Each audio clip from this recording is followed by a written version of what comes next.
അടിയന്തര ഘട്ടത്തിൽ കുഞ്ഞിന്റെ ജീവൻ രക്ഷിക്കാൻ എമർജൻസി ഷിഫ്റ്റിംഗ് ഗ്രൂപ്പിന്റെ നേതൃത്വത്തിൽ കൈകോർത്തത് 3 സംസ്ഥാനങ്ങൾ. പ്രവർത്തനത്തിൽ പങ്കാളികളായതിന്റെ സന്തോഷത്തിൽ മണ്ണാർക്കാട്ടെ എമർജൻസി ഷിഫ്റ്റിംഗ് ഗ്രൂപ്പ് അംഗങ്ങൾ. 560 കിലോമീറ്റർ ദൂരം കൊച്ചി അമൃത ഹോസ്പിറ്റലിൽ നിന്നും വെന്റിലേറ്റർ സപ്പോർട്ടോടുകൂടെ ബാംഗ്ലൂർ ആർമി കമാൻഡ് ഹോസ്പിറ്റലിലേക്ക് 7-ാം തീയതി രാത്രി ആൻമരിയ എന്ന കുട്ടിയെ ആംബുലൻസിൽ ഷിഫ്റ്റ് ചെയ്തു. എറണാകുളം അമൃത ഹോസ്പിറ്റലിൽ നിന്നും ഡ്രൈവർ കൂടപ്പിറപ്പ് പ്രസാദ്, സഹഡ്രൈവർ ശരത്, ബൈസ്റ്റാൻഡർ ലിജോ, EMT അംഗങ്ങൾ ദ്രോണ, ബേസിൽ എന്നിവർ അടങ്ങുന്ന ടീം രാത്രി 9-ന് അമൃതയിൽ നിന്നും പുറപ്പെട്ടു.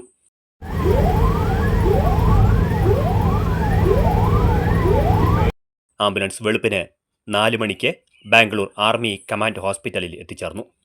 യാത്ര വളരെ തിരക്ക് പിടിച്ച സമയത്തായിരുന്നു.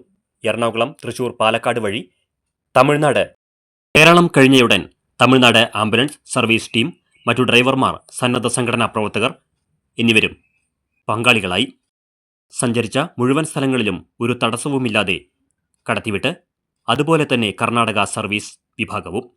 കർണാടകയിലും Kerala, Tamil Nadu, Karnataka police, highway police, 3 സംസ്ഥാനങ്ങളിലെയും control room, Kerala, Tamil Nadu, Karnataka ambulance കൂട്ടായ്മകൾ, സന്നദ്ധ സംഘടനാ പ്രവർത്തകർ സംയുക്തമായ പ്രവർത്തനത്തിൽ ഒരു ജീവൻ രക്ഷിക്കാനായതിന്റെ സന്തോഷത്തിലാണിവർ.